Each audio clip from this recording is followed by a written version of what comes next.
Hi, good afternoon. This is Sarah with Divine Spark 838.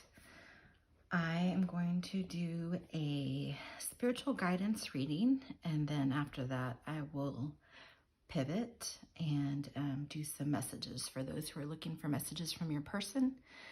I'm also going to pull from the grief deck today and read a Mother Mary Oracle message from Alana Fairchild's deck. And those are pretty long, so I am going to timestamp everything and put it in the description for anyone that wants to skip past that. So welcome. I'm going to go ahead and light the candle. Call in spirit. Now, I did get some feedback on my last video that it was difficult to hear. So I'm going to be mindful of speaking up. I turned the volume up, turned my fan off. So I'm hoping this goes better today. I think also I got really quiet last time when I was praying. Gotta remember that I'm including an audience now.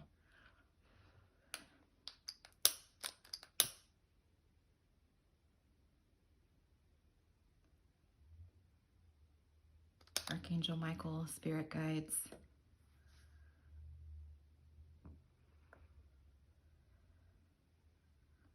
Benevolent ancestors.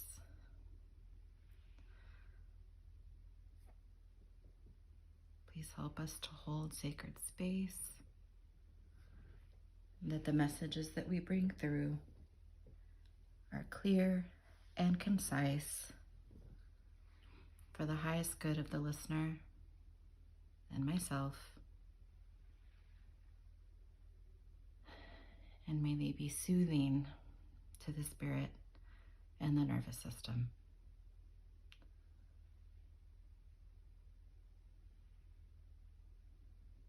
Thank you.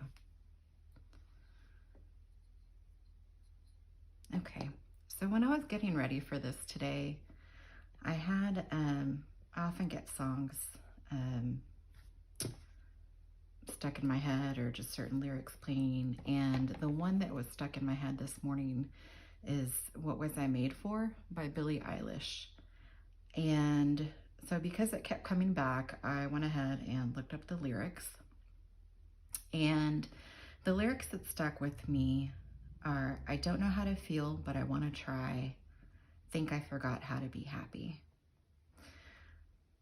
So what was coming through with me for this is, whether it's you or your person, just an evaluation of your life, how you've been living, the grief and feeling that can come when you realize you've been out of alignment with your heart. And just, you know, the concept of wasted time, but even it didn't feel too hung up on that. It was mostly like, okay, you know, I'm sad about this, but I'm grateful that I've recognized it. And how do I take the lessons and move forward? And so in the note that I made here is, the beauty is that when you identify it and feel it, you can make new choices. And then the other thing that came through was Faithfully by Journey. And so I get the joy of rediscovering you, right? So this could apply to both those who feel like you have past life connections with your person. So the joy of rediscovering them, and them, you, this lifetime, finding out who you are and who you are together, and the beauty of that. But then also it came through strongly is the joy of rediscovering yourself, right? So in this, to me, it felt like it was more for the listener, right? So if you put aside your connection with your person for a second, and have you been able to do that joy of rediscovery for yourself in your adult life? Like, you know, what brings you joy? If you think back to what you did when you were a child or a teenager, what did you do then? What lit you up? Like, have you stopped doing the things that bring you joy? Is it just, you know, the mundane, like dinner and work and laundry, you know, which are all very important, right? The whole chop wood, you know, you have to keep doing that no matter how you've been enlightened or what's going on. Like all of those grounding things are really important, but are you doing anything to feed your spirit, to take care of your, okay, Two of Swords. Got this last reading. Sorry, I'm going to try and talk while I'm shuffling.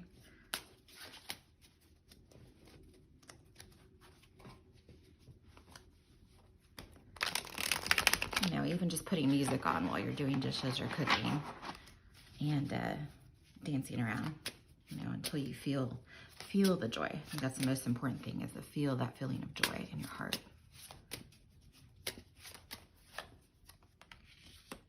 Okay, Two of Swords, Queen of Swords.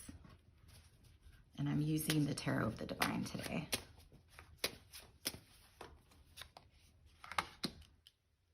Ten of Coins.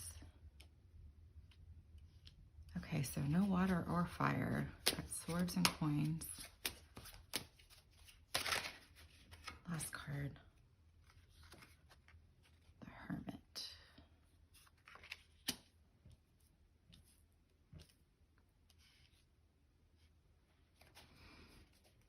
Okay.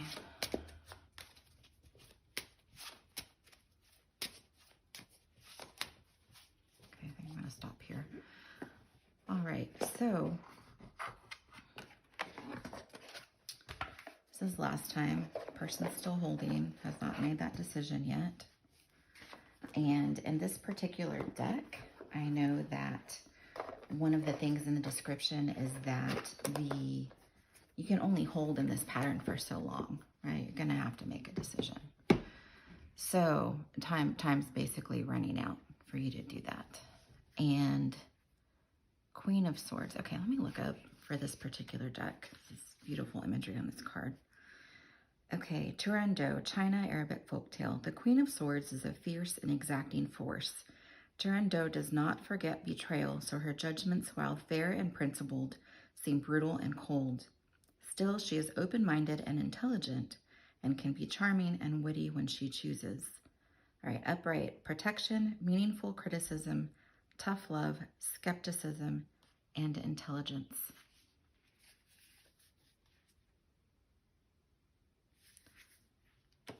Ten of Coins. Let's see for this one. Sorry, I know the usual like descriptions, but I'm interested in what this deck has to say in their book. So the Ten of Coins represents the hard-earned rewards of a difficult venture. The story of Panhu celebrates the lineage. Panhu celebrates the lineage that benefits from his hard work. The hardships he once endured allow him to appreciate his good fortune and retire surrounded by his progeny. Upright, inheritance, ancestry, pensions, settling down, financial stability.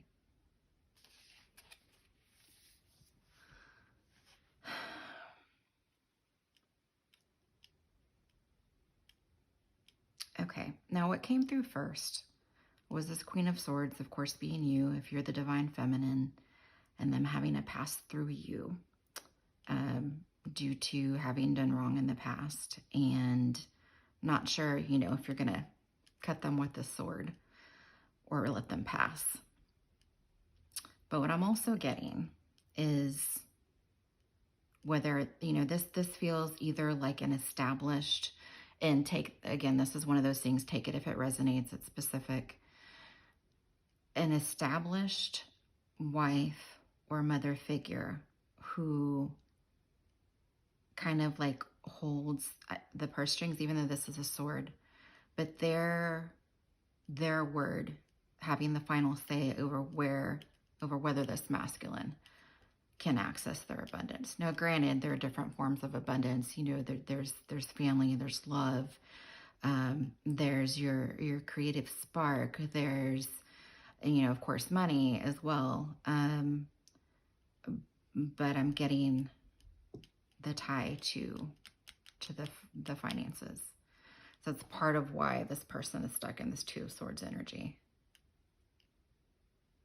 And so maybe, okay, so this Hermit, so they're going within to figure out what to do. And here you have the White Stag, right? The emblem of the divine masculine. So to decide what to do now, the fear is that, right, that if they, like, let's say that this Queen of Swords is their either long-term partner or mother, who holds the key to the long-term financial wealth, right? That they may take a really big hit. They're not seeing that this 10 of coins on the spiritual level could be like happiness and that abundance and love and family, and that the riches can come again with your new partner, right? So maybe by going within, they'll see there's those two different forms, that this is an illusion, that all will be lost if they go this way. All right, let's see what this particular book says about the Hermit, just in case I'm missing anything.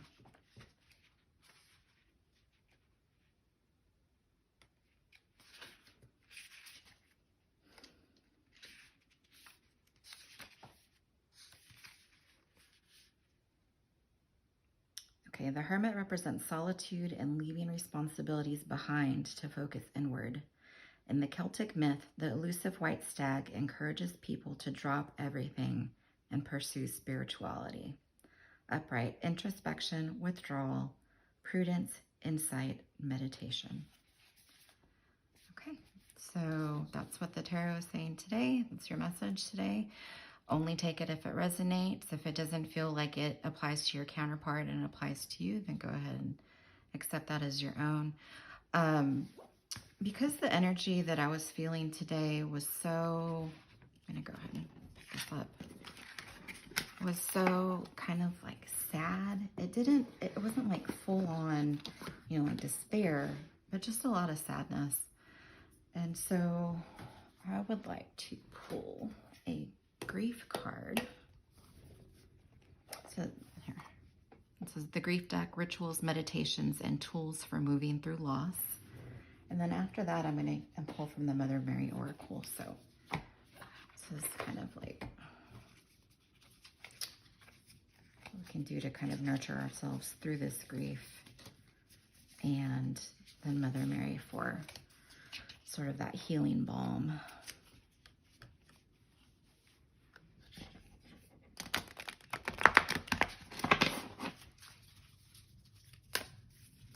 Trying to find the balance between y'all being able to hear me and not having super loud shuffling noises. So at some point I'll have like a proper microphone and learn how to edit. Okay, something fell out on the floor. Here's the card.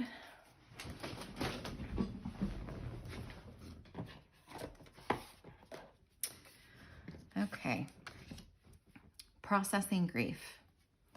I try to do one task a day. One day I am painting the paper, finding the right colors, letting it dry.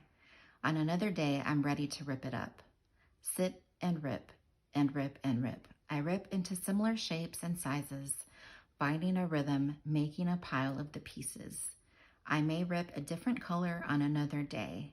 I keep the pieces in an envelope or a Ziploc bag, separated by color. On a new day, I may feel ready to take the pieces out. Let them shake out onto the table and see what they look like. All the pieces are different and have their own personality. I mark out a pattern or shape on a piece of fabric with a pencil. I take the pieces and stitch them in lines on the fabric. Torn and broken pieces create a new picture, stitching them in place with 3 little stitches, mending, making new. Oh, that's beautiful. Nothing is lost. There is no wasted time. All the lessons were important. You get to create a new picture. And even though it's not the same, it's reminding me of the Japanese technique where you have broken pottery and you fill the cracks with gold, creating something new. And the new thing is even more beautiful, depending on your perception, right? Okay. Leave that there for anybody who wants to read it or screenshot it. And then I'm going to pull from the Mother Mary Oracle deck. That's what the cover looks like for anyone who's interested.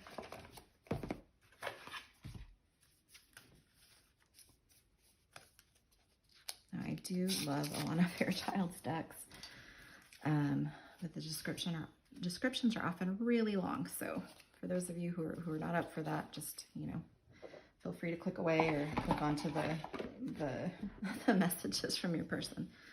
Remember the timestamps are in the description. These beautiful pieces.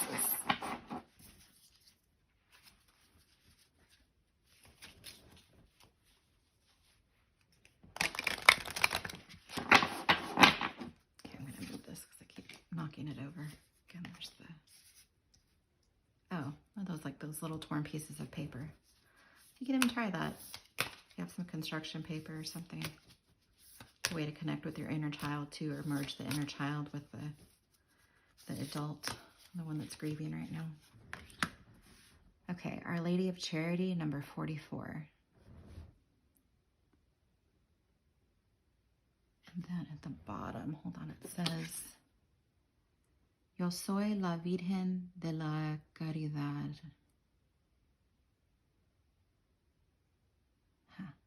We have the flame, something that looks like the tree of life, white doves, of course 44, archangels and protection. Okay, let's see what else you can see in there for you. Okay, 44, Our Lady of Charity.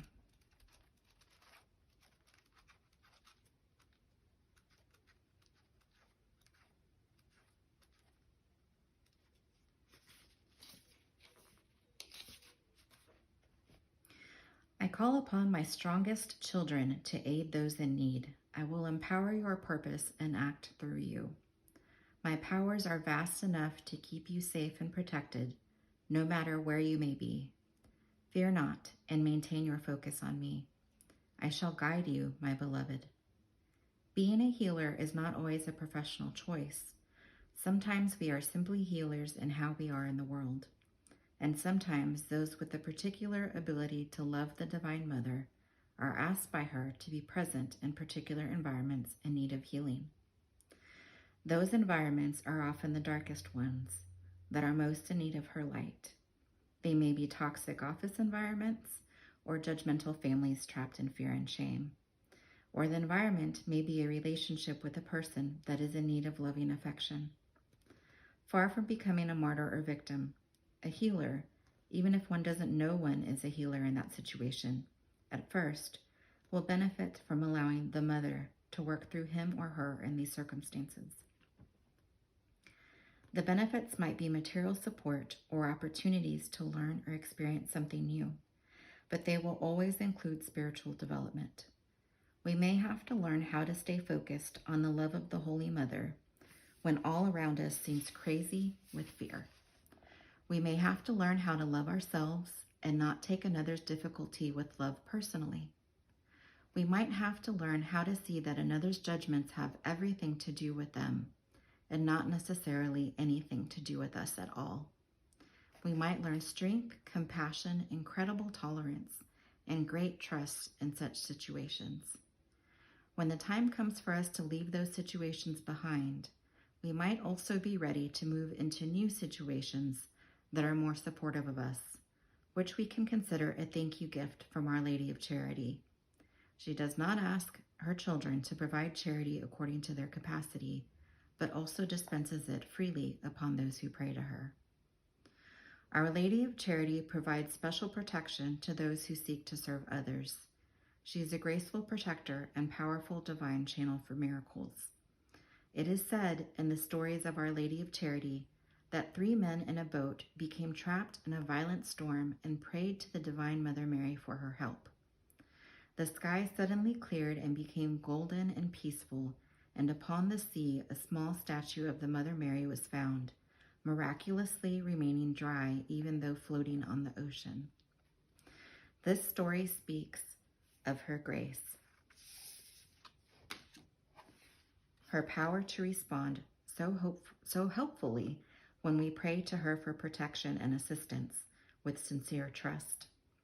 This story also hints at a mystical protective power of the Holy Mother.